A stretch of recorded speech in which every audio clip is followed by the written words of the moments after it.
Stefan. Stefan po mnie wróci. Przyjdzie po mnie przecież. Idzie już. To on.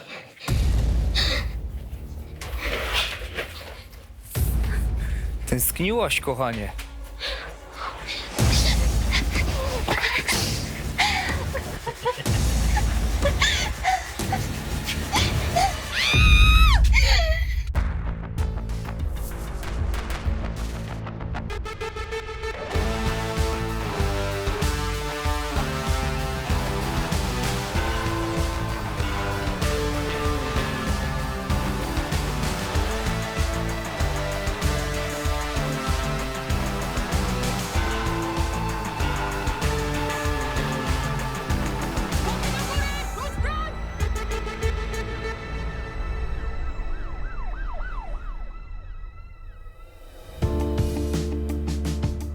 Weź przestań, Baśka.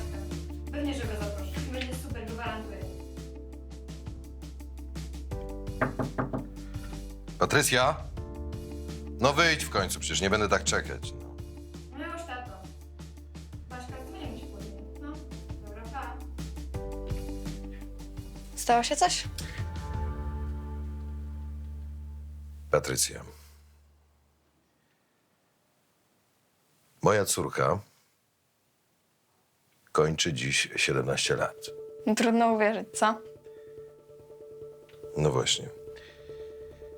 I dlatego chciałem ci złożyć najserdeczniejsze życzenia. No, spełnienia marzeń, w ogóle wszystkiego, co najlepsze. To dla ciebie. Feria na Malcie? No tak się udało. Będziesz mogła uczyć się angielskiego od rana do wieczora, podobno tam są najlepsze szkoły. Będzie dobrze. Dziękuję, tato. No, nie ma sprawy. Szkoda tylko, że muszę z wyjazdem tyle czekać. No, może trzeba trochę poczekać, ale za to dzisiaj możemy zacząć świętować. Możemy pójść sobie do kina, potem sobie pójdziemy na pizzę. No, jeśli wyrobimy się między 17 a 20, to okej.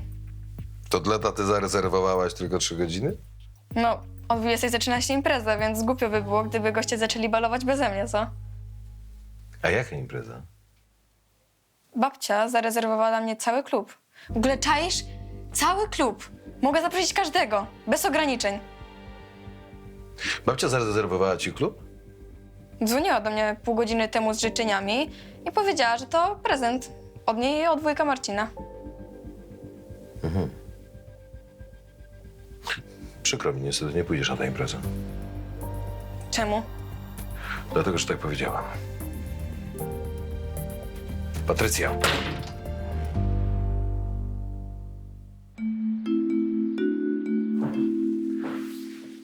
Jak ja cierpię dole.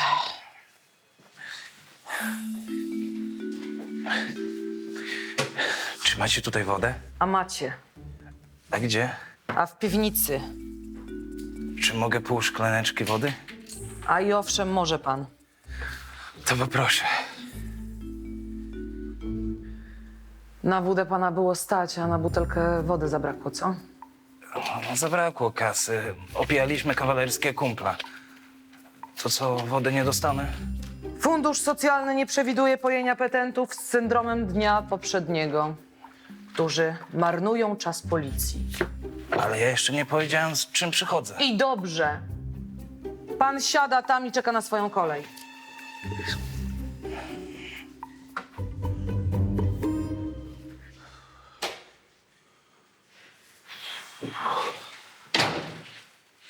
Cześć. Cześć. Panie dzielnicowy, spadł mi pan z nieba. Tak? A czemu?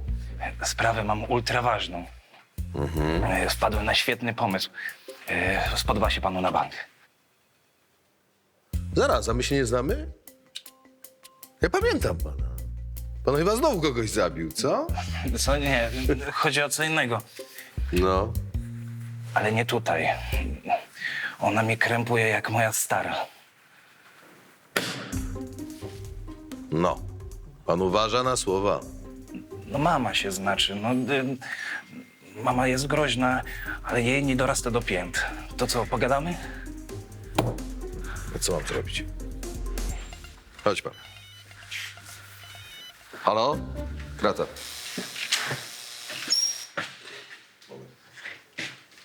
No? Dobra, już jadę. Pan poczeka, nie tym razem mam wezwanie. Jestem. Tak. Komisarz Rychlik wezwała mnie do starej gorczakowskiej kamienicy. Był to opustoszały budynek wykupiony przez jakąś prywatną firmę od miasta. Prawie wszyscy mieszkańcy się wyprowadzili, ale dozorca z parteru zaalarmował nas, że z piwnicy dochodzą jęki i krzyki.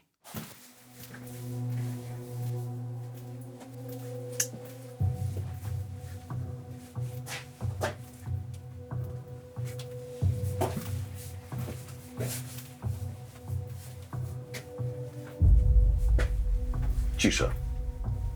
Czyli nikogo tu nie ma. Nawet szczury się pochowały. No wiem, no, ale emeryt podobno coś słyszał. A może kogoś widział, może ktoś tu się kręcił. Podobno odkąd ten budynek przejęła firma deweloperska, ciągle ktoś tu obcy łazi. Tutaj, jesteś pewna. Tu, w piwnicy. Tak, piwnicy potoczne. Chodźmy dalej, bo gadaniem nic nie wyjaśnimy. Proszę.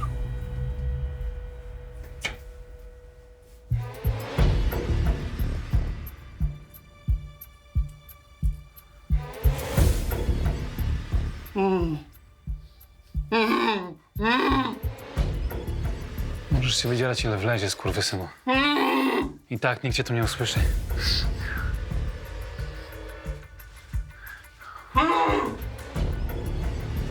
Masz coś do powiedzenia?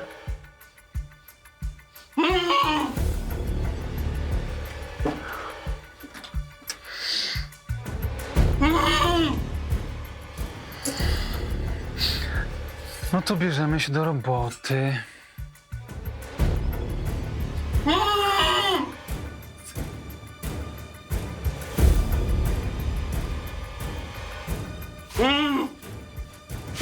Poczekaj, aż ci jaja upierdolę, to dopiero będzie zabawa.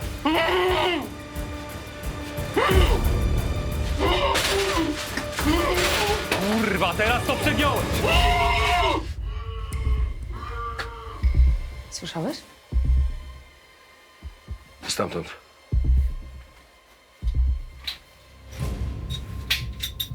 Policja! Wyjdź na zewnątrz, już!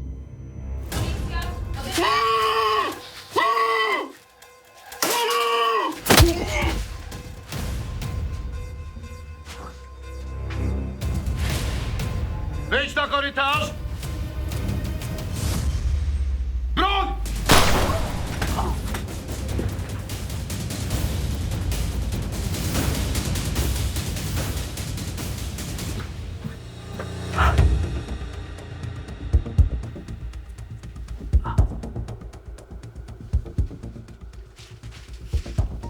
Dzięki.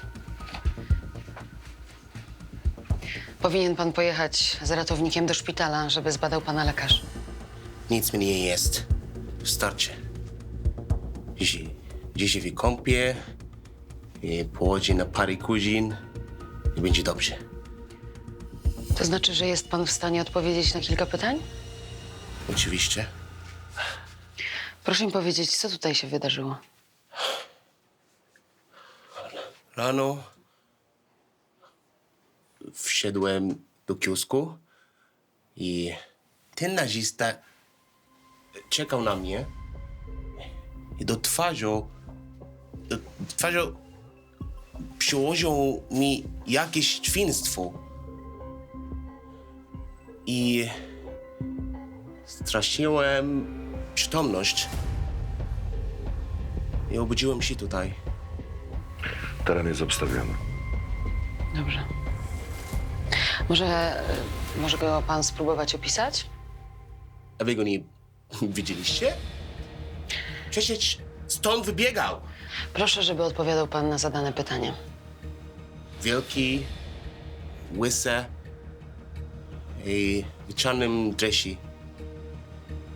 Nic charakterystycznego? Pił mnie i gadał o białej rasie, że taki, jakie Arabusy, jak ja, powinny stąd wypierdalać Rozumiem. i chcą mnie wziąć, no, genitalia, żebym nie mógł mieć dzieci.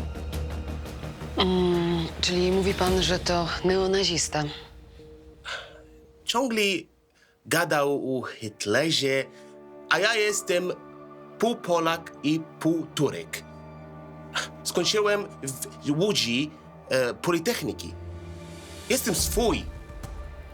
Rozumiem, że to jest dla pana przykre.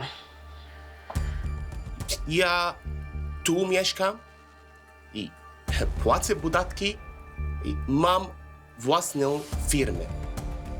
Mógłbym mu dać pracę. Dobra. Jednak uważam, że powinien pan pojechać do szpitala na badania. A my odezwiemy się jeszcze do pana, dobrze? I żeby zadać kilka pytań.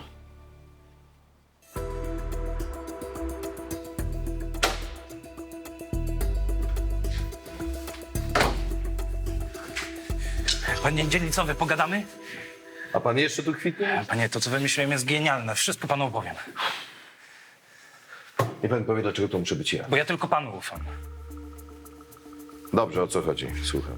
Więc tak, odwalacie tutaj super policyjną robotę, ale potrzebujecie pomocy, żeby lepiej furczało między wami i obywatelami. No i ja nieskromnie powiem, wiem jak tą relację uzdrowić. Bardzo mi przykro, ale niestety ten pomysł musi poczekać. Ale ja rano mam najlepsze pomysły, świeżo po imprezie, no, kiedy umysł jeszcze nie wrócił do rzeczywistości i swobodnie dryfuje, tworząc nowatorskie idee. Bardzo przepraszam, ale śpieszę się. Ale panie dzielnicowy, to jest tak genialny pomysł, że ja poczekam godzinę. No może pół. A co będzie z tą wodą? Skończyła się.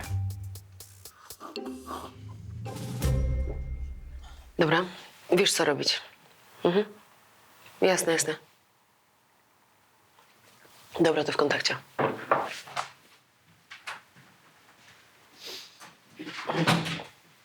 Technicy znaleźli w piwnicy, tam gdzie był przetrzymywany Tarik, ślady zaschniętej krwi. Prawdopodobnie należały one do kogoś, kto był tam wcześniej torturowany. Może znęcał się jeszcze nad kimś innym.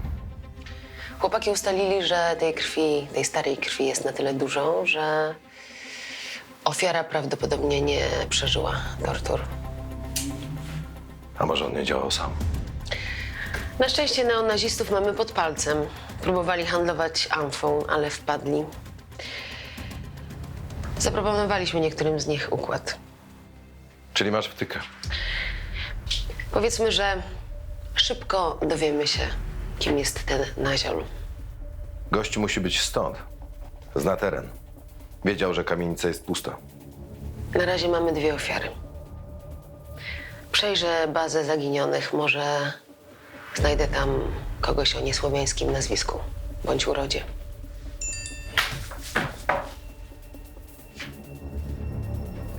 Ha, mam. Zdaje się, że wiem, gdzie znajdziemy tego Naziola. Chyba jego koledzy go nie lubią.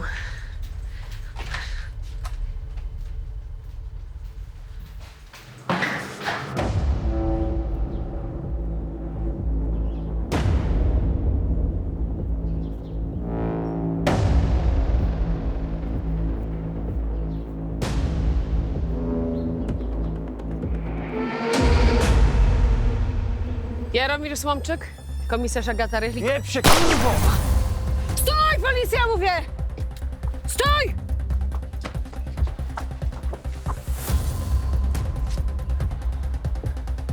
Stój! Stój, mówię. Wyciągnij broń. Broń, kurwa, wyciągnij! Podejdź. Podejdź. Oprzyj się o kratę. Mam go. Trzymaj go, Agata. Grzecznie. I nic nie kombinuj. Kuj go. Czego chcecie? Jesteś zatrzymany. W sprawie porwania i pobicia Tarika i Dyna. Druga. Nie znam Piuta. Nie znasz się. Słuchaj, to sobie przypomnisz. Na komisariacie. Idziesz.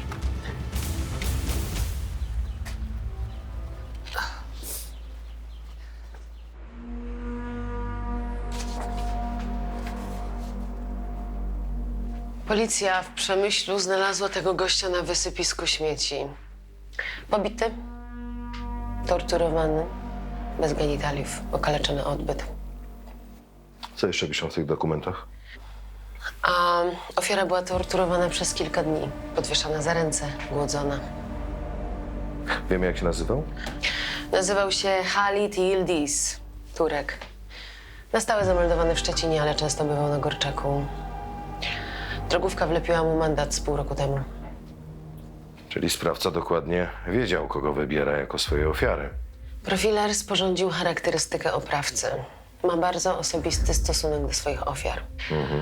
Pastwi się nad nimi długo, konsekwentnie i z premedytacją. Na szczęście mamy już go na dołku. Jednak się przyznał, co? Nie, ale to na bank on. Nie wiadomo, czy tych dwóch wcześniej się znało. Miałeś jechać i pogadać z ludźmi, którzy mieszkają w okolicy tej opuszczonej kamienicy. Zrobię to przy okazji. Mam jeszcze kilka spraw do załatwienia na dzielni. Na razie.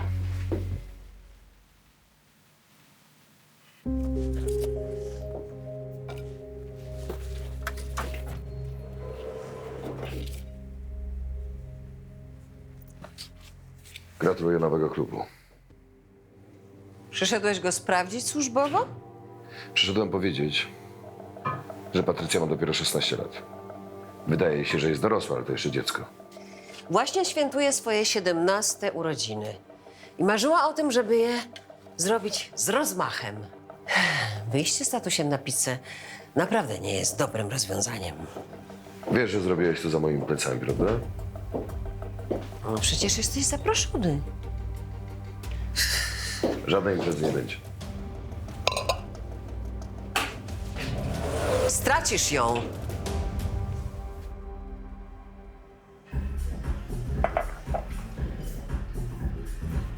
Panie dzielnicowy?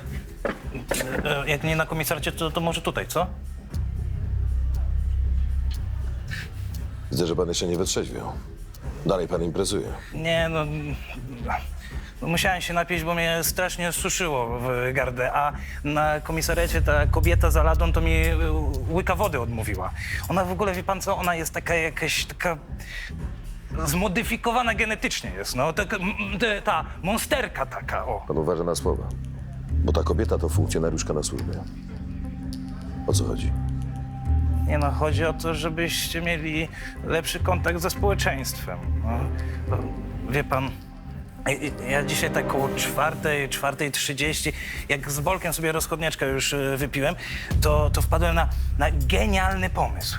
Aha, Słucha mnie pan? słucham. No, na genialny pomysł, więc tak, ustawia pan przed komisariatem stoliczek, 2 krzesełka i... Przepraszam, słucha mnie pan? Tak, mówię, że słucham. Tak, ja pierdolę. No, nie dziwię się, że się ludzie do was plecami odwracają.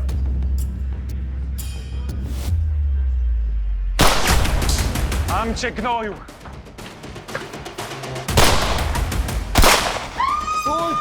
Rzuć broń! Rzuć broń, mówi policja!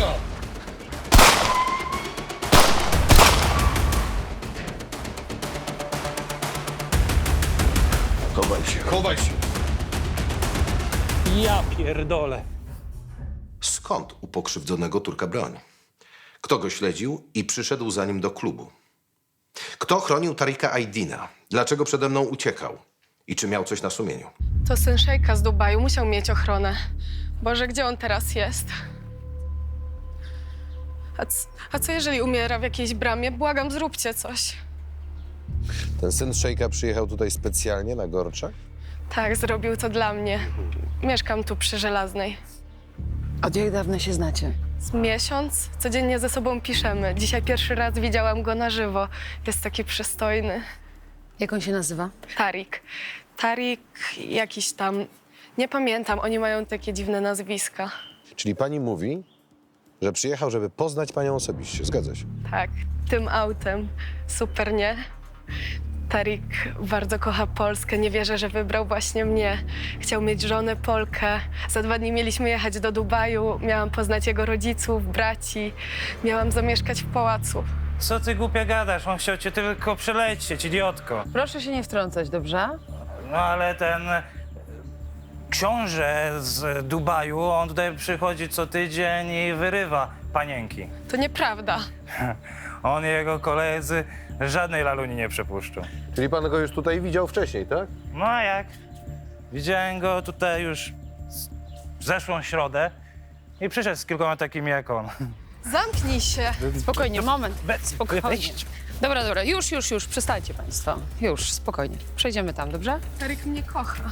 Dobrze, wierzę. My sobie jeszcze porozmawiamy.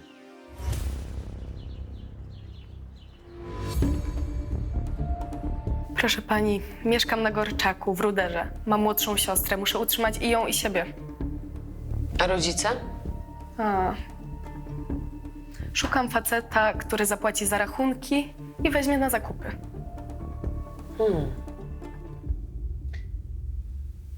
A nie możesz sobie znaleźć po prostu pracy? Chciałam zostać modelką, nawet startowałam w konkursie piękności, ale tam liczą się układy.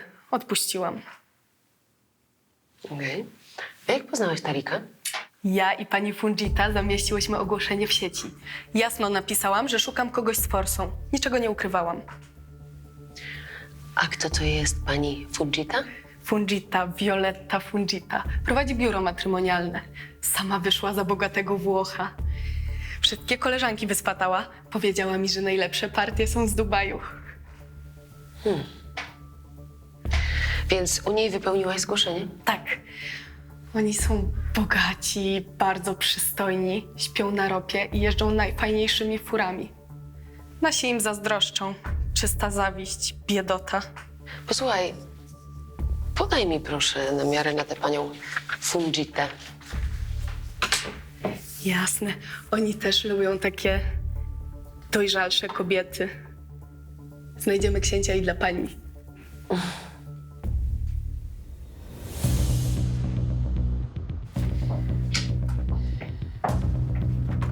Proszę.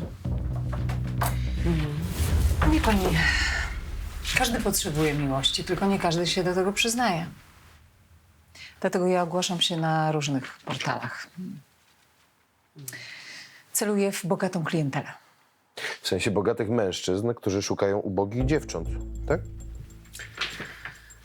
Gdzie pani znajduje tych bogatych mężczyzn? No, kiedyś to głównie byli mężczyźni z Europy Zachodniej, z Ameryki. Polka to dla nich była kwintesencja kobiecości, no ale czasy się zmieniły i musiałam zmienić profil. Proszę jaśniej. Na Bliskim Wschodzie pojawiło się duże zainteresowanie naszymi Polkami. Są wykształcone, piękne, miłe. Świetnie gotują. Potrafią dbać o ognisko domowe. Kandydatki na żony szukają tutaj, na Gorczaku? A dlaczego nie? Przecież te dziewczyny również szukają miłości i poczucia bezpieczeństwa. Zna pani Tarika Aydina? A powinnam? Przedstawił się jednej z dziewczyn jako książę Dubaju, a poznała go dzięki pani. W końcu nie wiem, musiałabym sprawdzić w dokumentacji. Ale ta dokumentacja kończy się na 2018 roku. Gdzie są pozostałe aktualne dane? No przepraszam, ale to są poufne informacje, nie mogę państwu ich udostępniać. Może te dane są tutaj, w laptopie, co? Tak jak już powiedziałam, to są informacje poufne. Bo pani chyba o tym wie, że Tarik Aydin to nie jest żaden syn szejka, tylko pół Turek, pół Polak. Nic o tym nie wiem. No, to znaczy, że ten mężczyzna mnie oszukał? To znaczy, że nie sprawdziła pani, co napisał w zgłoszeniu? No wie pani, no to jest zwyczajowa procedura. No, mężczyzna wypełnia ankietę, nie wyglądał na nikogo podejrzanego. A ja mam taką propozycję, wie pani? Albo pani nam pokaże, co jest w tym laptopie, albo zadzwonimy po prokuratora, on zrobi najazd na chatę i wszyscy sąsiedzi dowiedzą się, co tu się dzieje, co? No już dobrze.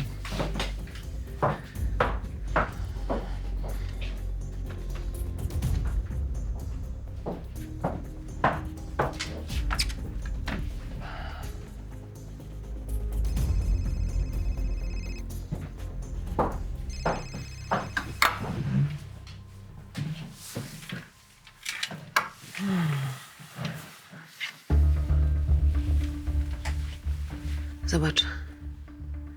Mamy tu paru książąt. W średnim wieku 24-45 lat. Każdy z nich kawaler spragniony miłości.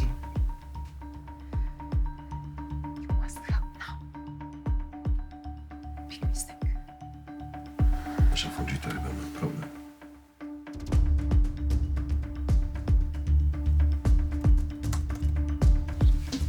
Patrz.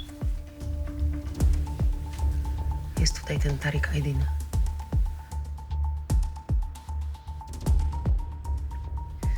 I can do that. Okay. I said okay.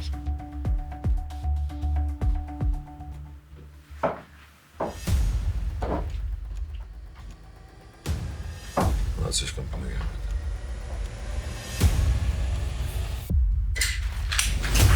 Jeszcze jeden ruch, odstrzelę ci łeb. Połóż to. Na ścianę powiedziałem, tu! Na co? Namierzyli mnie. Musieliście kurwa zaparkować pod moją kamienicą? Chuje. Właścicielka internetowego biura matrymonialnego trafiła do aresztu, a jej mieszkanie zostało przeszukane przez ekipę dochodzeniową. Laptop z kandydatkami i kandydatami na luksusowe związki małżeńskie trafił do techników. Pani Violetta Fujita, a właściwie Grzyb, była u nas notowana. Za stręczycielstwo? Nie, za niezapłacone mandaty. Często parkowała w okolicy klubu twojego brata i to wieczorami. Wiesz, klub Potocznych jest idealnym miejscem do szemranych spotkań. Co tam jeszcze znalazłeś? Oprócz zdjęć bogatych facetów są tutaj foty młodych, ładnych, atrakcyjnych dziewcząt. Zobacz. To są te zdjęcia w celu znalezienia męża? A ci szejkowie, ci książęta z Dubaju mają sobie wybrać po takich zdjęciach stateczne żony? Ciekawe są pytania w ankiecie, patrz. Czy jesteś dziewicą? Słuchaj, ona jest stręczycielką, a ten cały Tariq to albo jest jej klientem, albo wspólnikiem. Ta.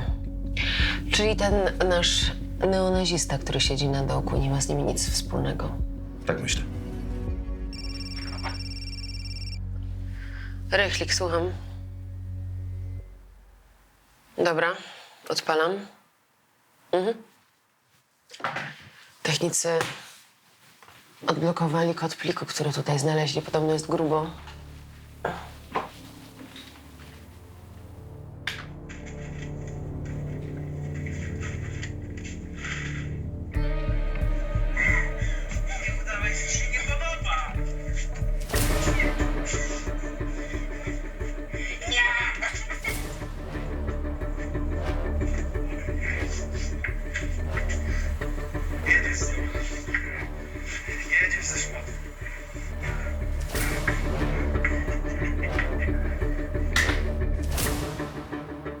Czyli już wiem, czym zajmuje się pani Fujita. Trzeba wrócić do tego mieszkania i przeszukać je jeszcze raz. Zajmiesz się tym potocznym? A ja porozmawiam z kimś, kto o handlu kobietami wie więcej niż ja i ty, i my razem wzięci.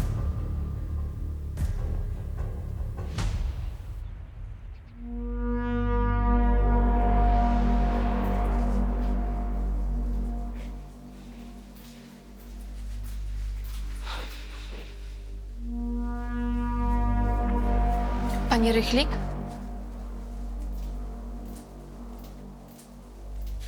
Tak, to ja. Dzień dobry. Jestem Lena. Dziękuję, że pani znalazła dla mnie czas. Jeżeli dzwoni do mnie oficer policji, to wiem, że sprawa jest i ważna, i pilna. Sprawa jest ważna i pilna. Otóż trafiliśmy na ślad zorganizowanej grupy przestępczej, która zajmuje się handlem kobietami. Niestety jeszcze błądzimy i dlatego poprosiłam panią o spotkanie. Jeżeli tylko mogę pomóc. Mamy filmik, ale uprzedzam, że on jest drastyczny, na którym mam nadzieję, że uda się pani kogoś rozpoznać.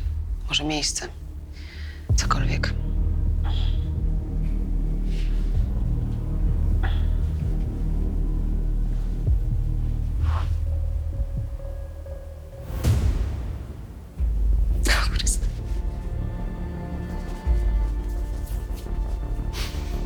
Zatem było dokładnie to samo. Dokładnie to samo. Jeżeli nie ma pani siły, to ja rozumiem. Tylko ja naprawdę muszę dotrzeć do tych bandytów. Żeby jakaś biedna dziewczyna nie dostała się w ręce arabskiego burdelu, tak jak ja trzeba.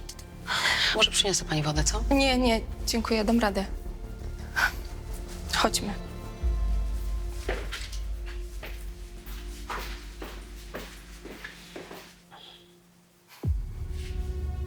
To Anna Mirska. Na początku była na zwykłym oddziale, ale parę razy próbowała popełnić samobójstwo. Psychiatrzy zdecydowali się, że umieszczą ją tutaj.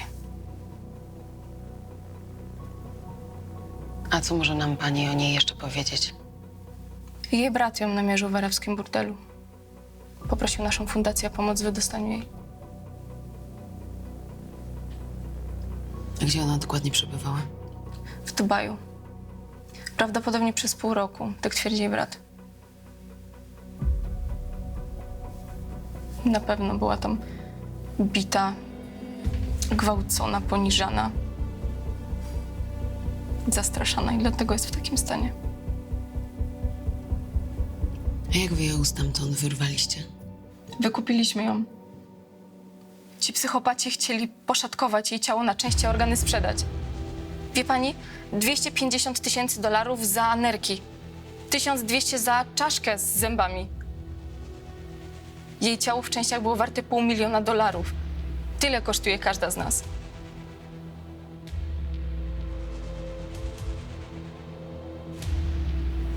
To cud, że udało wam się ją uratować. Jej brat tego dokonał. Stefan. Jako właściciel firmy budowlanej dobrze zarabiał i miał środki na to, żeby ją znaleźć.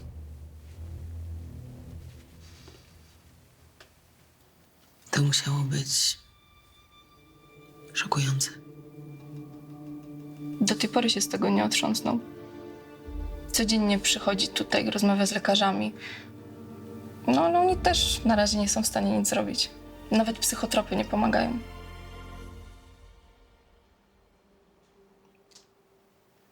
A jak pani uważa, czy ta dziewczyna wróci do zdrowia? Moja historia jest taka sama jak jej.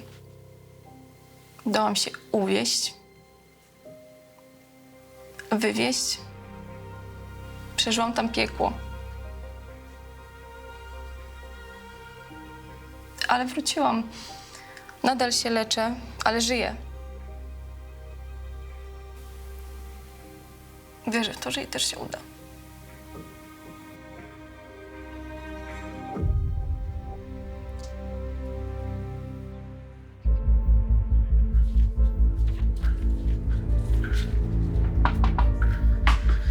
Dobrze, że jesteś, Andrzej. Ty też. Rozesłałem i wydrukowałem list gończy za Tarikiem Aydinem. Powiesimy u nas na tablicy. A Straż Graniczna o tym wie? Tak, wie od godziny. Co u ciebie? Za chwilę patrol przywiezie niejakiego Stefana Mirskiego. To brat Anny, dziewczyny, którą zgwałciło tych 3 zbirów. Wyciągnął ją z burdelu arabskiego. Ona teraz przebywa w psychiatryku. Jest w kaftanie bezpieczeństwa, żeby nie mogła popełnić samobójstwa.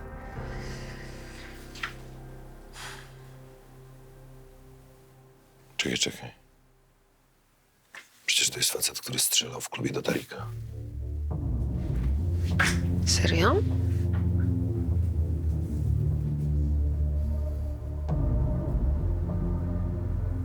To może on porwał i torturował Tarika i chciał mu obciąć genitalia.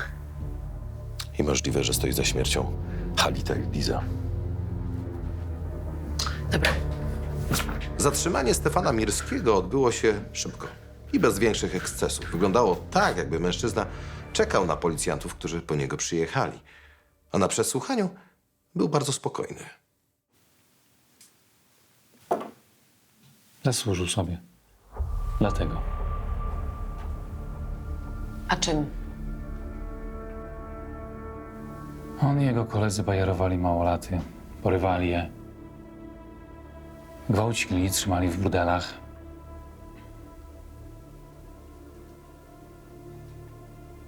Wiemy, że jest to dla pana bardzo trudne, ale musimy się dowiedzieć od początku, co wydarzyło się z pana siostrą.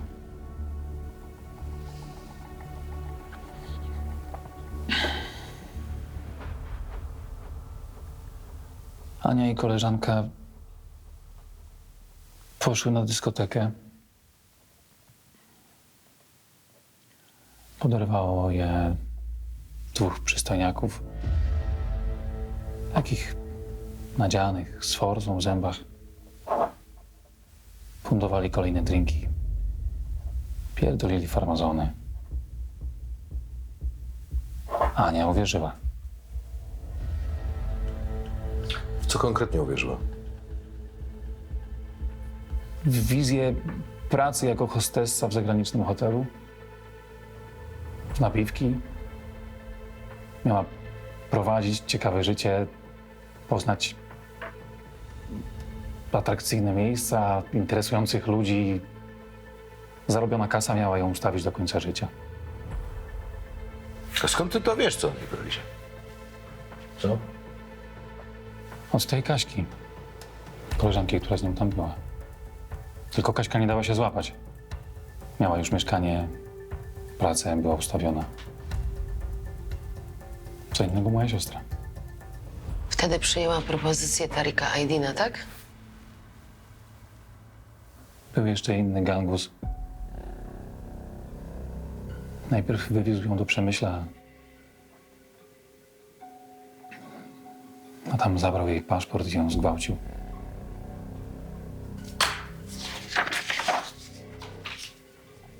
To ten?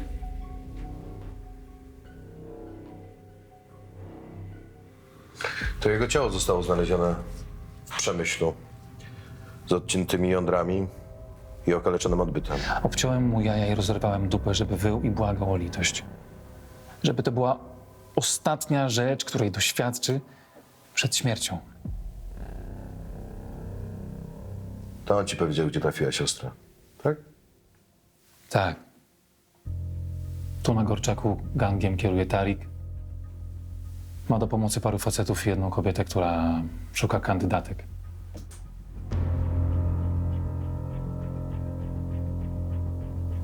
Przewożą dziewczynę do Przemyśla, stamtąd przerzucają je na Bliski Wschód.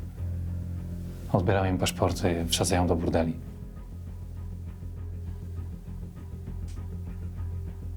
Po zabiciu Halita zajął się pan Tarikiem Aydinem, tak? Namierzyłem go, ale zająłem się nim dopiero kiedy moja Ania była z powrotem w kraju, w rękach lekarzy.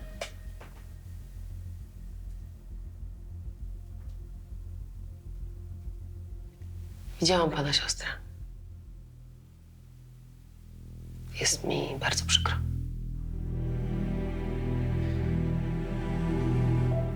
Codziennie się boję, że w końcu zadzwonią i powiedzą, że popełniła samobójstwo.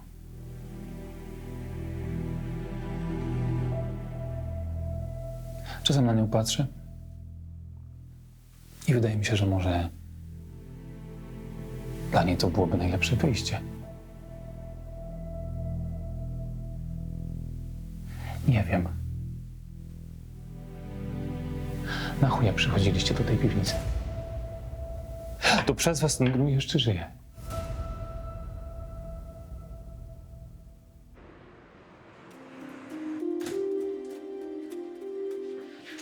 O! Widzę, Patrycja, że jednak się przekonałaś. Świetnie, jedziemy do kina. Do kina okej, ale na pizzę już nie zdążymy. A dlaczego nie zdążymy? Bo od razu potem jedziemy do klubu. Wieszać jakieś balony, ozdoby. Patrycja, nie pojedziesz do żadnego klubu. Dzisiaj była tam strzelanina. Kłamiesz. Zmyśliłeś to, żeby odwołać imprezę. Robisz wszystko, żeby mi dowalić. Dziecko, nie masz pojęcia, co się wydarzyło. Nie kłamię. Nienawidzę cię. Patrycja! Patrycja!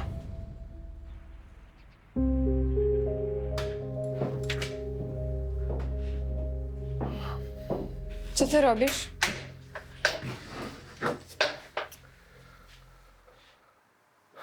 Przykro mi.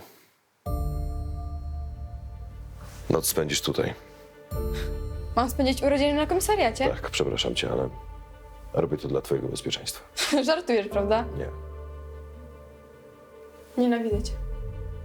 Ucieknę i nigdy więcej się do ciebie nie odezwę. Jesteś nienormalny. Patrycja, posłuchaj. Nic już do mnie nie mów. Ty nic nie rozumiesz. Mam cię dość. Chcę do babci.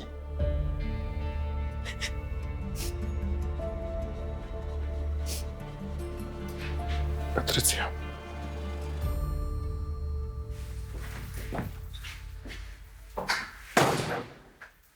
Kratę.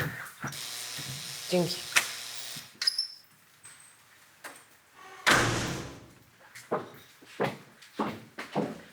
Potocznie, dobrze, że cię widzę. Wszystkiego najlepszego, Patty. Dzięki. Co ty tu robisz? Tariq Aydin został zatrzymany na granicy. Co to jest? Nieciekawy gość. Porywał młode dziewczyny do domów publicznych na Bliskim Wschodzie. Powinien zginąć w więzieniu. I tak też się stanie. Jutro rano zadzwonię do aresztu śledczego i powiadomię o tym Stefana Mirskiego. A wy co? Idziecie świętować?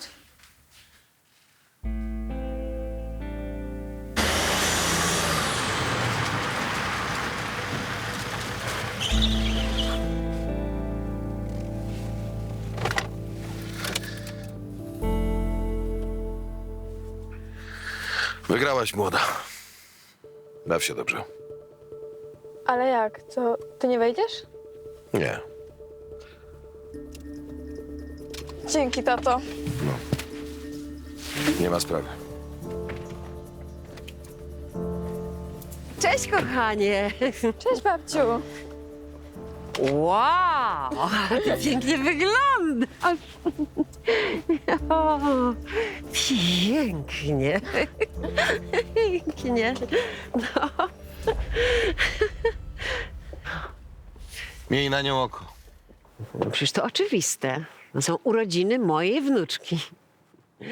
Dobrze zrobiłeś, Andrzej. I przestań się wreszcie martwić. Jest pod moją opieką. Co z tą strzelaniną? No, już dawno nie ma po niej śladu. Takie rzeczy załatwiamy natychmiast. To akurat wiem. Przyjadę po Patrycję tak jakoś koło północy. Nie ma potrzeby. Osobiście odwiozę ją do domu.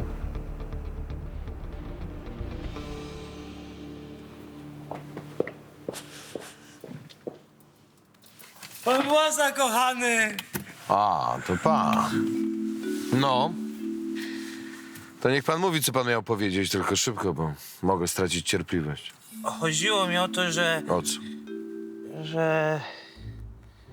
Kurwa, o co mi chodziło? No, zapomniałem. Ale rano będę pamiętał.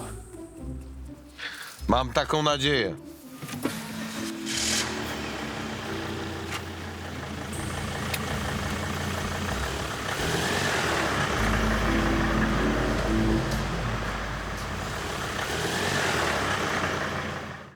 Hej, jestem Jaś. Ma na ten komputer? Taki ogólny, a o co się rozchodzi? A o to, że ktoś z tego komputera namawiał nastolatków na bzykanko. Zostaw ją!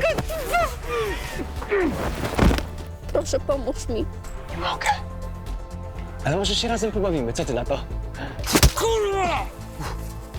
Kto znalazł ciało? Język wykopał. Duch. No duch, a co to mogło być innego?